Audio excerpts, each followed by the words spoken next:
누가복음 21장 5절부터 33절까지 있는 이 말씀은 예수님께서 종말에 관한 그 상황들을 직접 말씀하신 거예요. 그래서 마태복음 24장하고 비슷한 내용, 마태복음 24장에도 이 비슷한 내용이 있는데 거의 같은 내용이에요. 근데 이제 누가복음에는 없는데 마태복음 24장에는 있는 것이 다니엘의 말한 바, 마태복음 24장 15절입니까? 거기 보면은 다니엘의 말한 바 멸망에 가져간 것이 거룩한 곳에 선 것을 보거든 이렇게 말씀한 그런 것이 하나 더 붙어 있어요. 그래서 사실은 이것이 바로 이 종말을 풀어가는 핵심입니다. 핵심. 오늘 이 본문은요, AD 70년경에 이미 지금 오늘 여기 뭐 보니까 예루살렘이 또 성전이 다 무너지고 백성들이 이 온 나라에서 온 사방에 모든 이방에 사로잡혀가고 예루살렘은 이방인들에게 짓밟히고 이방인의 때가 찰 때까지 짓밟히고 이런 말씀을 했는데 그리고 그런 일이 일어나기 전에 먼저 여러 민족이 미움을 받아가지고 핍박이 일어나고 서로 죽이고 그런 일도 일어난다. 그래서 수많은 서로 또 자기들끼리 형제간에 또 서로 죽이고 하는 그런 일이 배반하고 죽이고 고발하고 그런 일도 일어난다라고 말씀하셨는데, 자, 이런 일들이 실제로 AD 70년 있었는데 또한 이것이 또 마지막 때도 또 일어난다라는 거예요. 그래서 이런 걸 보고 이중계시라고 그래요. 이중계시. 지난 주일날 다윗의 자손에 관한 설명을 하면서 이중계시를 했잖아요. 이야기했잖아요. 사무엘하 7장에 보면은 다윗이 성전 지으려고 할 때에 하나님께서 나단 선지자를 보내가지고 네 몸에서 네 후손이 네 자손이 그를 통해서 내가 성전을 짓겠다 했는데 우선 첫 번째로는 솔로몬에 관한 얘기입니다. 그런데 솔로몬이 얘기하면서 실제 솔로몬이 성전을 지었어요. 그런데 하나님은 그거는 첫 번째 계시고 이중 계시라 했잖아요. 나중에 나머지 또 예수 그리스도에 관한 계시, 앞으로 메시아, 꼭 그리스도로 하시는 이거 오셔가지고 우리 모든 사람들을 하나님을 만나게, 우리 예수 그리스도를 구주로 영접하는 모든 사람들을 하나님을 만나게 하고 하나님과 함께 하게 하고 하나님과 더불어 살게 하고 하나님을 누리면서 살게 하고 하는 이런 길을 열어주신다. 그래서 전능하신 하나님이 우리 사람에게 와서 우리 사람의 몸 안에 마음속 깊은 곳에 우리 영혼 가장 깊은 곳에 보좌를 펼치시고 우리 속에 거하시는, 우리 속에 우리와 함께 계시는 그런 엄청난, 그래서 우리 몸을 성전 삼으시는 이 어마어마한 큰 이 일을 이루신다라는 거죠. 그래서 이 두 가지 그래서 이중계시란 말이에요. 먼저는 솔로몬을 통해서 실제 성전, 눈에 보이는 성전을 지었고, 두 번째는 그래서 예수님께서, 그래서 다윗은 예수님을 바라보고 주라고 시인했어요. 자기 아들을 보고 주라고 하겠느냐 말이에요. 그러게 아니지 않느냐. 하나님은 솔로몬에 관한 얘기를 하면서 이중계시를 했다. 이중계시를 했다. 마찬가지로 오늘 여기도 AD 70년경에 일어난 이스라엘 백성들이 로마의 티투스라고 하는 사람에게 그 장군에게 완전히 멸망을 당해가지고 그래가지고 이제 전 세계로 흩어지고 지는데 그 또 마지막 세상 끝날에도 또 그와 똑같은 일이 또 일어난다라는 거죠. 그래서 이중계 여기도 이중계시가 적용이 되는 겁니다. 왜 그러냐 하면은 다니엘서 9장 26절에 보면은 9장 26절 중간부터 보면은 장차 한 왕의 백성이 와서 그러니까 이 AD 70년에 일어날 이 일들을 예수님이 오늘 여기서 말씀하신 이 내용들을 벌써 다니엘서에 약 한 500여 년 전에 다니엘서에 벌써 그 예언을 하고 있어요. 그래서 다니엘서 9장 26절에 한 왕의 백성이 와서 그 성읍과 성소를 무너뜨리려니와 그의 마지막은 홍수에 엄몰된 같을 것이며 또 끝까지 전쟁이 있으려니 황폐할 것이 작정되었느니라. 그러니까 장차 한 왕의 백성이 와서 성읍과 성소를 해파할 것이다. 그게 AD 70년 사건이란 말이에요. 그러니까 이 티투스라는 이 장군이 나중에 이제 AD 70년경에 이런 일을 하고 그 이후에 한 10년쯤 있다가 이 티투스라는 이 장군이 로마 황제가 돼요. 황제가 되는데 그런데 또 27절에 다니엘서 9장 27절에는 그러니까 이제 그래 놓고는 끝까지 황폐할 것이 작정되니라. 여기서 이상하게 이제 그 마지막은 홍수에 엄몰된 같을 것이며 장차 한 왕의 백성, 한 왕. 그러니까 로마의 왕의 백성들이 와가지고 그런 일을 하는데 그 로마라는 나라 자체도 로마라는 나라 자체가 홍수에 엄몰된 것이 없어져 버렸다가 그리고 끝까지 황폐할 것이 작정됐다. 계속 그 예루살렘 중심으로 전쟁이 일어난다 이 말이에요. 그 부근에 계속 전쟁이. 그래서 나는 그 예루살렘은 계속 황폐할 것이 작정돼 있고 예루살렘은 계속 이방인들에게 짓밟히고 그렇게 하다가 말이죠. 그렇게 하다가 어느 날 이제 이스라엘이라는 나라가 이방이 잡혀갔던 나라가 다시 돌아와가지고 그 땅에 다시 돌아와서 다시 나라를 세운다, 이 말. 나라를 세워 있을 때 또다시 그가 나타난다는 거예요, 또다시. 다니엘서 9장 27절은 26절 제일 끝부분에 끝까지 전쟁이 있으니 황폐할 것이 작정되었느니라 라고 해놔놓고는 그리고 9장 27절 처음에 시작할 때 그가 누구를 말합니까? 성읍과 성소를 해파하던 것을 지칭하던 그 왕을 얘기잖아요. 로마의 왕을 얘기하는 거예요. 그죠? 그가 장차 많은 사람들과 더불어 한 일해 동안의 언약을 굳게 맺고 그가 그 일의 절반에 제사와 예물을 금지할 것이며 또 포악하여 가증한 것이 날개를 의지하여 설 것이며 또 이미 정한 종말까지 진노가 황폐하게 하는 자에게 쏟아지리라 이렇게. 그래서 여기서 AD 70년 경에 이제 그다음에 이제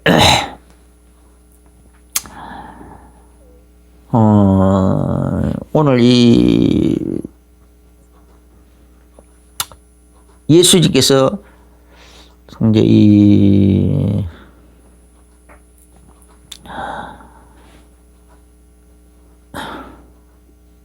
12절에 보면은 12절에 이 모든 일 전에 그러니까 그 예루살렘 성읍과 그 성소가 다 무너지고 때는 그 일이 일어나기 전에 이 말이야. AD 70년에 일어나는 그 일이 일어나기 전에 내 이름으로 말미암아 너희에게 손을 대어 박해하며 해당과 옥에 넘겨주며 임금들과 직관들 앞에 끌어가려니와 이런 식으로 막 핍박을 받고 순교를 당하고 이런 일이 막 일어난다 이 말이에요. 그래서 이게 어느 정도로까지 일어나느냐 16절에 심지어 부모와 형제와 친척과 벗이 너희를 넘겨주어 너희 중에 며칠 죽이게 하겠고 또 17절에 또 너희가 내 이름으로 말미암아 모든 사람에게 미움을 받을 것이며 미움을 받을 것이나 이런 식으로 전 세계 모든 민족이 미움을 받는다.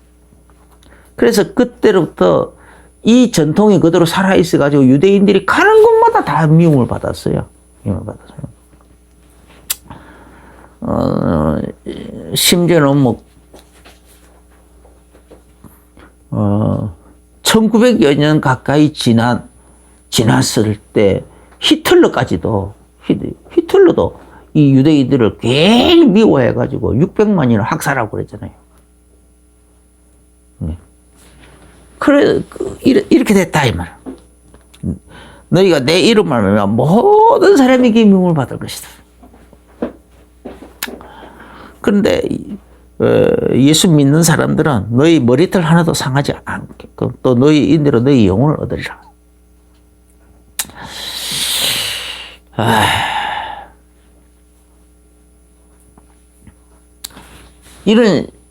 그러니까 이런 일들이 언제 일어났습니까? 네로 황제가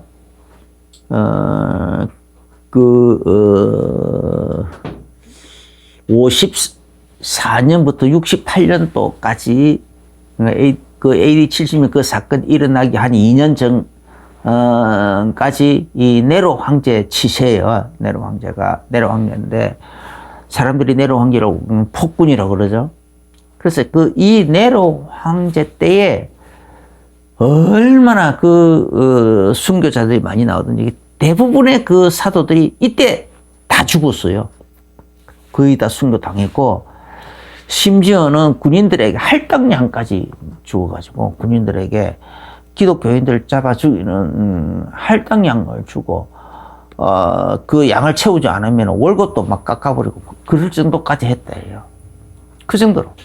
그러니 아주 그래서 그때 당시에 대부분의 그 사도들이 다 순교할 정도로 사도 바울도 이때 순교했어요. 이 네로 황제 때. 그래서 그걸 얘기하는 거죠.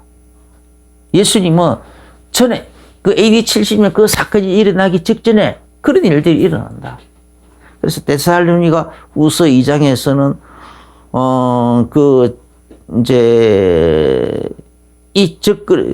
즉 그리스도 그 네로 황제 때를 보고 사람들이 저 그리스도가 아닐까 사람들이 막 그런 말을 하고 있는데 사도 바울은 아니다. 이미 저 그리스도의 비밀이 이미 활동했지만은 아직은 아니다. 때가 아니다. 네로 황제가 저 그리스도 비슷하게 그렇게 활동하고 있지만은 심지어 네로라는 그 이름 자체를 또 이름의 숫자도 이렇게 해보면 666이 나온대요. 그 정도로.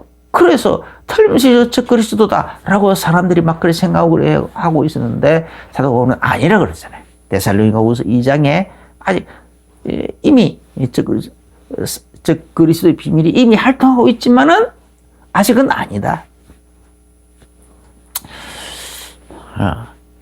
그래 이때 대부분의 사도들이 다 순교할 정도였다. 그런데 그와 같은 일들이 마지막 때도 또 일어난다는 거예요.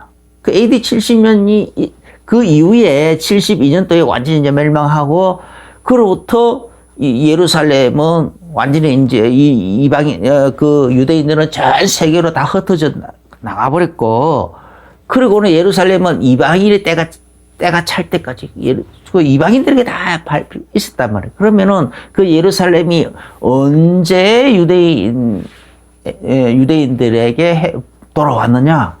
73년 동안가 그때예요. 73년. 67년도 하고 73년도 그때 두 번의 전쟁을 통해서 예루살렘까지 예루살렘이 이스라엘에게로 그 관할권이 들어온 거예요. 그래도 완벽하게 하지 않고. 그래서 이제 얼마 전에는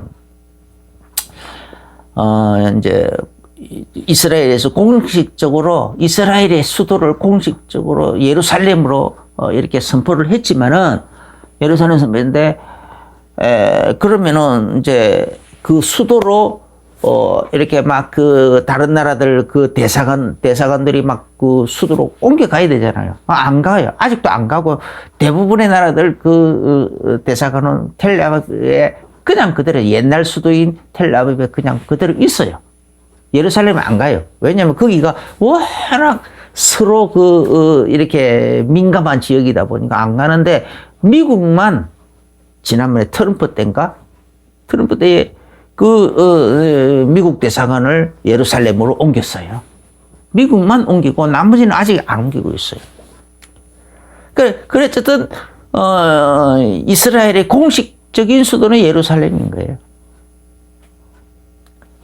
그러니까, 이런 식으로, 이제, 이때부터, 그러면은, 정확하게 어느 때인지는 몰라요. 67년도인지, 73년도인지, 아니면은, 이스라엘이 예루살렘을 공식적인 수도로 천명한 그때부터인지는 몰라요. 어쨌든, 정확한 것은 모르는데, 어쨌든, 예루살렘이 이렇게 회복이 됐어. 이런 식으로 회복이 돼. 그래서 예루살렘이 망하고, 그리고 다시 이렇게 회복되고 하는 그 사이의 텀이 약 한 2000년 가까이 남나, 이 말이에요. 그죠? 한 2000년 가까이 그 간격이 벌어지는 거예요, 간격이 벌어지는데, 그러면은,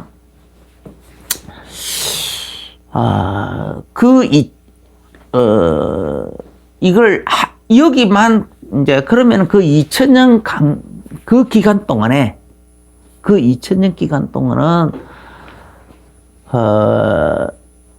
그게 바로 이방인의 때라 했잖아요. 이방인의 때인데, 다시 말하면, 누가복음 21장, 29절입니까? 무화과 나무의 모든 나무의 비율을 배우라. 싹이 난다면 싹이 나기 전에는 말라 비틀어져 있다, 이 말이에요. 이스라엘 나라가 죽은 나무처럼 돼 있다. 죽은 나무처럼 말라 비틀어져 버려 있었는데, 어느 날 싹이 난다. 그래서 이스라엘이 다시 독립하는 것을 말하는 거죠. 그러니까, 이스라엘이라는 나라가 말라 비틀어져 있는 시간이 한 2000년 가까이 지났다, 이 말이에요. 1900년. 정확하게는 1900년. 지금까지 하면은 한 2000년 가까이 지났다. 내려. 그 다음에 이 기간이 바로 로마서 11장에 보면은, 11장 24절에 보면은 참감람나무가 완악해서, 열매를 안 맺고 그래 하니까, 열매를 안 맺고 완악하고 그러니까 그 가지를 하나님이 얼마 잘라내 버리고, 거기다가 돌감람나무인 이방인들을 접을 붙였다, 이래 했어요. 그래 있다가 사도 바울은 다시 뭐라고 얘기하느냐. 그러니까 이방인들을 접을 붙이는 기간이란 말이에요. 그런데 어느 날, 때가 되면은 그 참감람나무, 하나님이 그 참감람나무를 얼마나 귀하게 돼. 때가 되면은 다시 열매를 맺고, 그들을 참감람나무를 다시 거기다가 접을 붙여가지고 열매를 맺게 하겠다라는 거예요. 그 기간이에요. 그러니까 그 기간, 사도 바울이 말한 그 기간. 그래서 사도 바울은 내가 그리스도에게 떨어져 나갈지라도 이스라엘 얼마를 구원하기를 원하는데, 저것들에 너무너무 그냥 이렇게 마음이 완악해져 가지고 못 깨닫고 있다. 아무리 설명해줘도 못 깨닫고 있다. 그래서 언젠가는 그렇게 온다. 사도 바울이 그렇게 얘기한 그 기간이란 말이에요. 그리고 그래서 그런 설명을 하면서 로마서 11장 25절에 내가 너희에게 비밀을 말한다. 이방인의 충만한 숫자가 채워질 때까지.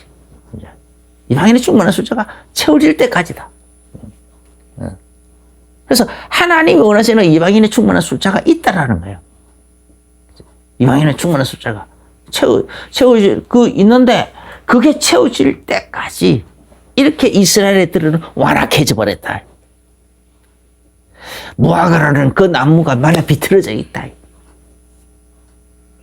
말라 비틀어져 있다라는 거예요. 무화과 나무가 말라 비틀어져 있고 감단 나무가 완악해져 있고 열매를 안 맺겠다고 발악을 하고 있고 그렇게 하고 있다 이 말이죠. 그렇게 하고 있다. 그래서 그러면 이방인의 그 충만한 숫자를 계시록 7장 9절에 보면은 각 족속과 나라과 방언에서 아무래도 능히 셀 수 없는 큰 무리가 예수님 앞에 나오더라 그랬잖아요. 큰 무리. 바로 이 무리를 말하는 거예요. 그죠? 이 사람 이 무리 이런 식으로 전 세계에서 각 족속에서 각 언어들에서 그죠? 각 나라들에서 이렇게 구원받는 사람들이 많아요. 그러면 히롯이 뭐냐? 예수 그리스도의 피로서 죄를 씻음 받은 자들이라 했거든요. 그래서 예수 그리스도의 이 피로서 죄 씻음 받은 사람들이 하나님이 주시는 이 히롯을 입고 하나님 앞에 나온다 이 말. 하나님의 정에 나온다. 이 사람들이 이런 사람들이죠. 이 사람들을 막 얘기하는 거예요. 이런 숫자가 하나님이 원하시는 이런 숫자가 있다 이 말이에요. 그 숫자가 채워질 때까지다. 채워질 때까지다. 그리고 계시록 6장 11절에서는 그 중에서도 순교 숫자도 또 있다라는 거예요. 순교 숫자까지 있다. 하나님이 원하시는 어떤 순교 숫자까지 채워있다. 그래서 복음이 증거되는 그 현장마다, 나라마다, 민족마다 대부분 순교가 많이 일어나요. 우리나라도 순교한 사람이 얼마나 많습니까? 대원군 때도, 조선 말기에도 그 대원군 때도 그냥, 세국 정책을 배우면서 기독교가 막 들어오니까, 그러니까 얼마나 많이 죽였습니까? 천주교도 죽였고, 천주교 때도 기독교도 죽였고, 그 다음에 또, 일제시대 때도 죽었고, 또 6.25 때도 어마어마하게 많이 죽었어요. 6.25 때는. 이유 없이, 그러니까 얼마나 많이 죽였습니까?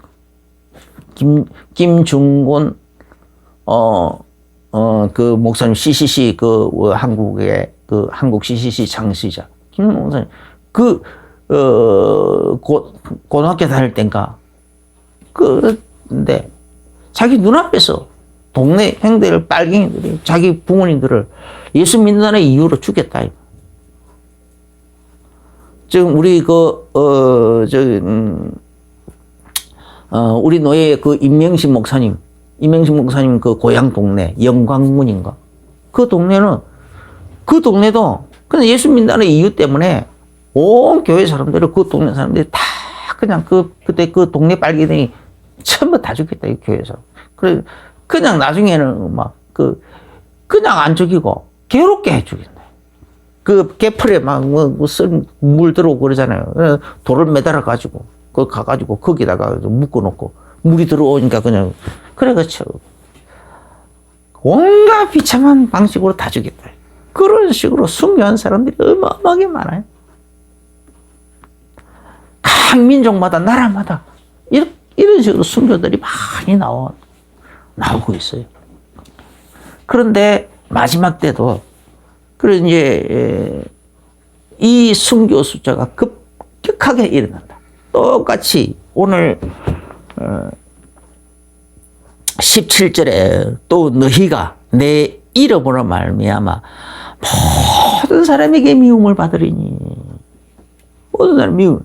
이게 네로 황제 때의 얘기였는데, 네로 황제 때 얘기였고, 그래가지고 어마어마하게 많은 사람들이 그때 순교당하고, 사도들까지 거의 다 사도 요한 외에는 다 순교당했어요. 거의 다.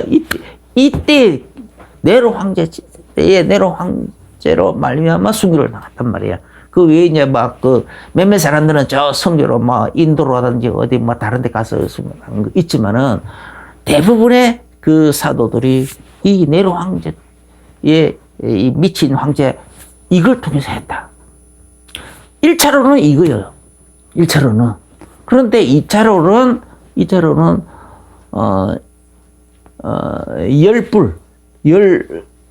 그러니까 열 발가락의 나라, 또 열 뿔의 나라. 지난번에 지난 주일인가? 그때 이제 열 발가락, 그러니까 마지막 때에 나타날 10개 나라의 연합군, 10개 나라의 연방이 세워지고 거기서 저 그리스도가 등장할 때에 그때 다시 이런 일이 또 일어나는 거예요. 이런 일이 또 오늘 이 본문에 있는 이 내용이 네로 황제 때 일어났던 것 같은 이 상황이 똑같이 또 일어나는 거예요. 그래서 이중계시라고 하는 거예요. 계시록 6장 11절에 그래서 순교 숫자가 채워질 때까지 좀 기다려라 라고 하시는 이유가 그거예요. 계시록이 왜 그런 게 있냐? 이중계시라서 그래. 이중계시. 네로 황제 때 일어났던 그와 같은 상황이 또 일어난다라는 거예요. 마지막 때야. 즉 그리스도 때야. 그래, 그걸 계시록 13장에서는 며칠든지 다, 저 그리스도 우상 앞에 절을 하게 하는데, 절을 하지 않는 사람 며칠든지 다 죽이게 한다. 그렇게 하고 있잖아요. 그런 얘기를 하는 거예요. 그러면은, 그 때가 언제 나타나느냐? 이 말이죠. 그 때가 언제 나타나냐? 그래서, 다니엘서 2장에 그 바벨론 왕 느부갓네살 왕에게 하나님이 계시를 탁 주셨죠. 꿈을 통해서 그 계시를 해가지고 뭔가 무슨 큰 뭔가 의미가 있는 무슨 꿈을 꿨는데 일어나니까 다 잊어먹었어. 너무 놀래가지고 너무나 중요하다고 여겨져가지고 모든 박사들을 다 불러가지고 내가 뭔가 이 무슨 의미 있는 꿈 꿨는데 생각이 안 나는데 잊어버렸다. 빨리 찾아내라. 그래 박사들한테 얘기하니까 아니 왕의 꿈을 우리가 어떻게 할 수 있습니까? 그러니까 그러면은 너가 너희들이 왜 박사인데? 하면서 그냥 왕이 화가 나가지고 다 죽이라 막 이러니까 그래가지고 다니엘이 잠깐 기다리라 해놓고 하나님을 기도해가지고 그 꿈을 알아냈단 말이에요. 그러니까 이제 거기서 바빌론은 금머리고 메데바사는 은가슴이고 예?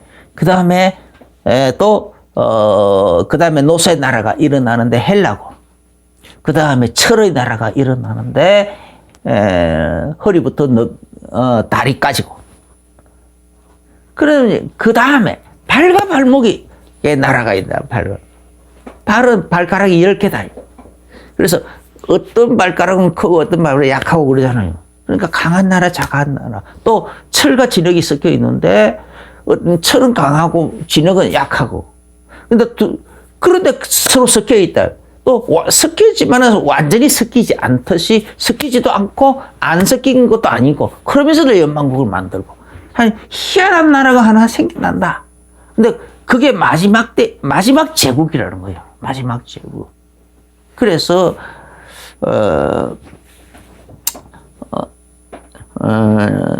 계시록 17장에서는 그걸 애굽에서부터 시작. 7머리로 표현한다 하더라. 그래서 애굽에서 첫 번째는 애굽, 두 번째는 아수르, 세 번째는 바벨론, 그리고 네 번째는 페르시아, 바사죠. 성경에는 바사. 그 다음에 다섯 번째는 헬라, 그 다음에 여섯 번째는 로마, 그리고 일곱 번째는 마지막 그 일곱 번째는 10개의 연방국, 10개 나라의 연방국이 생긴다.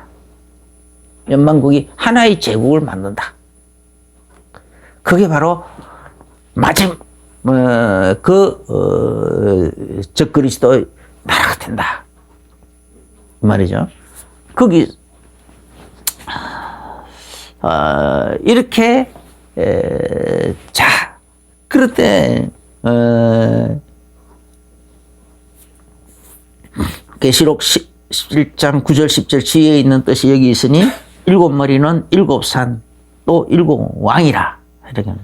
다섯은 망하였고, 그러니까 헬라 시대 때까지는 망했고, 그 다음에 이제 하나는 있고, 로마 시대, 그때 당시가 로마 시대니까 하나는 있고, 다른 하나는 아직 이르지 아니하였으나 이러면 반드시 잠시 동안 머무르리라.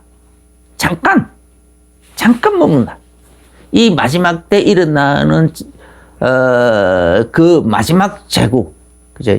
일곱 번째 이 제국은 잠깐 이른다. 10개의 나라가 연방국 형태로 만들어진 이 나라는 잠깐 머문다. 그런데 그때 그때 일어난 이 일곱 번째 이 제국, 거기서 한 작은 나라가 일어나서 새 나라를 복종시키고 하는데 그걸 보고 또 성경은 여덟 번째 왕인데 일곱 중에 속한 자라 이렇게 되어 있다 이 말이에요. 그러니까 그 일곱 번째 왕이다. 그래서 그걸 보고 적그리스도라 한다. 잠깐이다. 그 기간은 잠깐이라는 거예요. 큰 제국에 뭐 몇백 년 가고 뭐 이런 몇십 년 가고 하는 거예요. 잠깐 있다. 그래서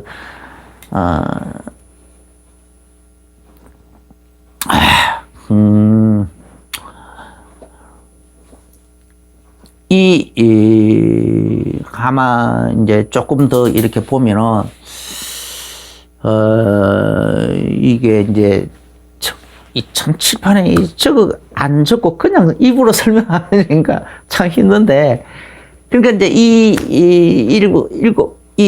그러니까 계시록 13장에 보면은 일곱 머리 열 뿔 가진 짐승이 나오는데 적그리스도가 타고 있는 짐승이거든요. 적그리스도를 이런 짐승으로 표현을 해요.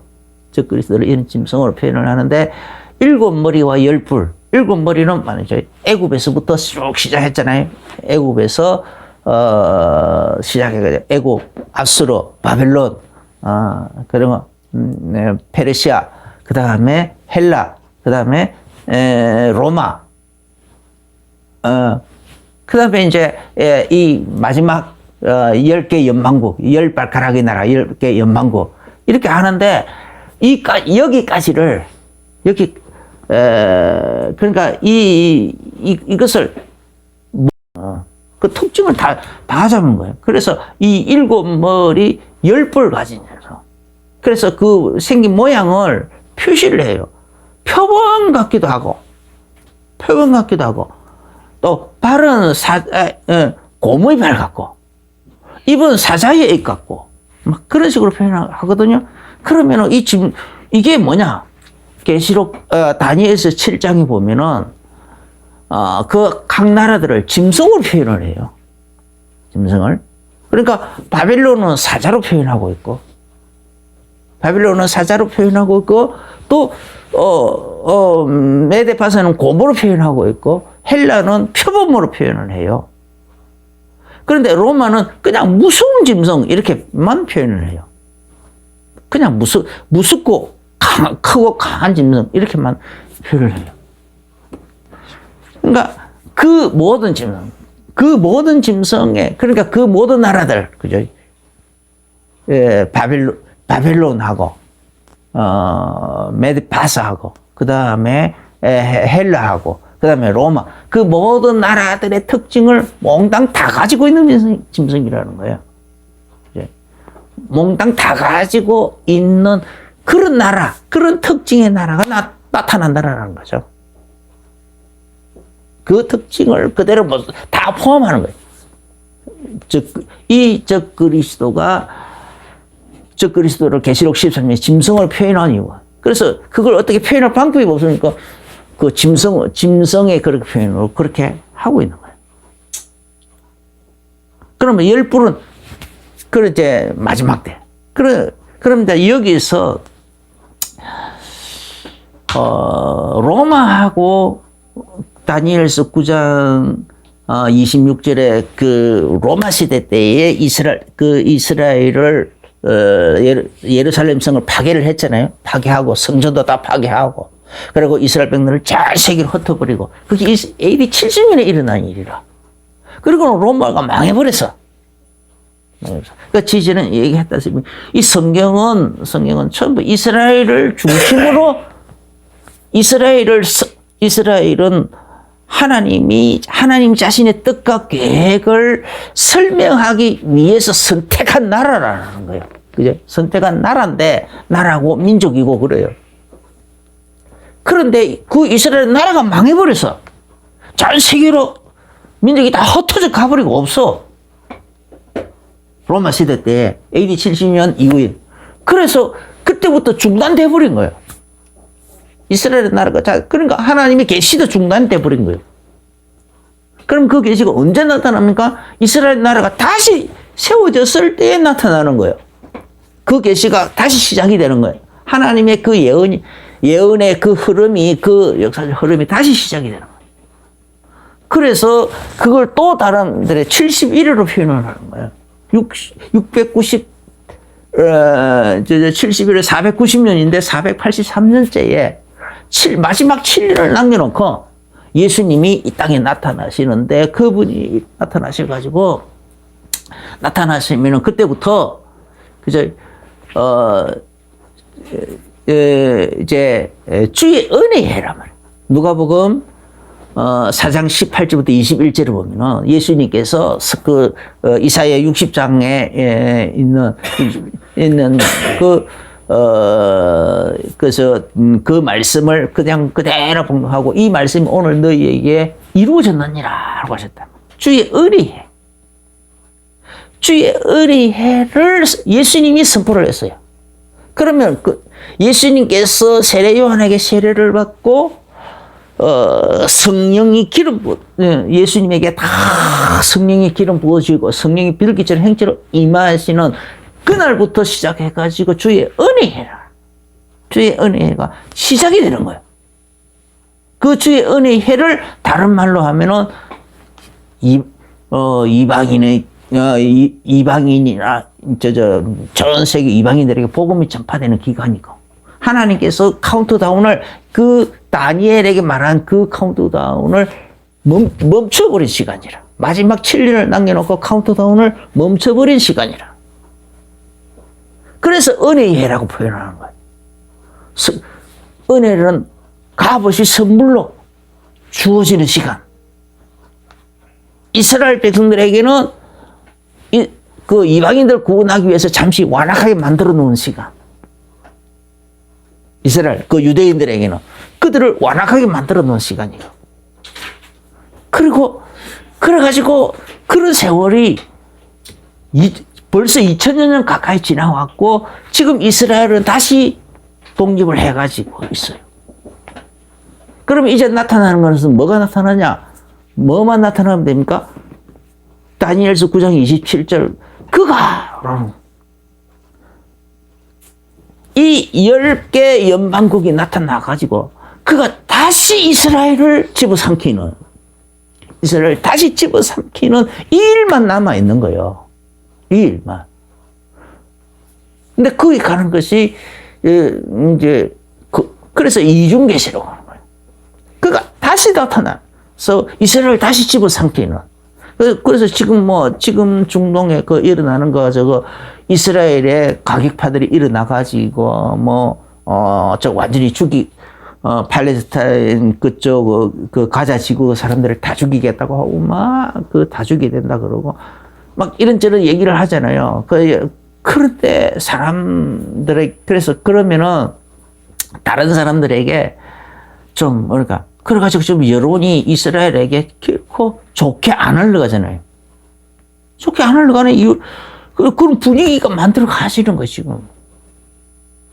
왜 서로 강경파들이 일어나고 전 세계 여론은 왜 이스라엘을 향한 다시 또 이스라엘이 그 히틀러에게 예, 미국에서 막 띄웠잖아요. 그 테러가 일어날 때 9.11 테러와 비슷했다. 또 다시 유태인 그 홀로코스트의 히틀러의 홀로코스트가 또 이런 홀로코스트가 다시 생각난다. 막 이렇게 하면서 그 분위기를 막 띄워도 이스라엘을 향한 여론이 이스라엘 쪽으로 안 들어오는 거예요. 안 들어와. 왜 그러죠? 이 마지막 때 다니엘서 9장 27절 이걸 만들어 가야 되니까. 이걸 이루어 가야 되니까. 다시 그가 어떤 이 10개 나라 연방국이 만들어져야 되는 이스라엘을 미워하고 싫어하고 정오하는 이런 나라들이 연방국을 만들 분위기를 만들어야 되는 거예요. 만들어지고 그리고 이스라엘을 완전히 정복하고 그래서 오늘 보면 AD 70년에 예루살렘이 에워싸이는 것을 보거든. 그죠? 이방인 에워싸이는 것을 군대들에게 에워싸이는 걸 보거든. 유대인들은 빨리 도망가라 그랬잖아요. 그 AD 70년에 그와 같은 일이 똑같이 있었어요. 그래서 그때 다시 기독교인들은 그 예수님의 이 말씀을 믿고 있기 때문에 무조건 있기 때문에 그때 당시 예루살렘이 없었더래요. 이미 미리 다 피해가 버리고서 노예로 안 팔려갔는데 유대인들은 그때 다 그 다음에 또 마지막 때도 똑같은 일이 또 일어난다. 또 일어나. 똑같은 일이. 그래서 다니엘서는 개국 이래로 가장 그보다 더 큰 환란이 없었다라고 했는데 마지막 때는 또 마태복음 창세 이래로 이와 같은 환란이 없었고 이렇게 한다. 모든 하나님의 그 진노가 다 쏟아지는 날이라고 했어요. 다니엘이 말한 바 멸망에 가져가는 것이 그건 뭘 말합니까? 바로 이 예루살렘을 다시 이스라엘을 다시 정복해가지고 정복한 그걸 얘기하는 거죠. 그 왕을 얘기하는 거죠. 그래서 이중계시로 봐야 이게 풀어지는 거야. AD 70년에 일어났던 그와 같은 현상이 또 일어나는 거야. 그러면 10개 나라 앞으로 남아있는 시간표는 뭐냐? 10개 나라 연방국이 나오고 그들이 이스라엘을 다시 집어삼키고 그래가지고 그런 가운데서 이런 일. 그래야 다시 마지막 남아있는 7년이라는 카운트다운이 다시 시작이 된다. 재개가 된다. 이 말이죠. 그런 얘기입니다. 그래서 오늘 누가복음 21장은요, 참 무시무시한 장면이고, 무서운 장면. 바로 그걸 계시록에서는 7인을 때는 예수님께서 그 시간표를 언제 시작하냐. 인을 떼는 거야. 7인을 떼면은, 그 다음에 7번째 인을 떼면은 7 나팔이 나오고, 7번째 나팔 다음에는 7 진노의 대접이 나오고, 7인은 7가지 징조가 나오지만은, 징조적인, 그거는 징조는 오늘 마태복음 24장이나 이 누가복음 21장하고 거의 비슷한 내용이에요. 그런데 그 7 나팔 재앙은 어느 곳에도 예언되어 있지 않는 내용이에요. 7 진노의 대접은 더더욱 예언이 안 돼 있어요. 그냥 창세 이래로 창세 이래로 가장 큰 환란이라고 표현하고 있어요. 그래서 유대인들은 빨리 도망가라 그래요.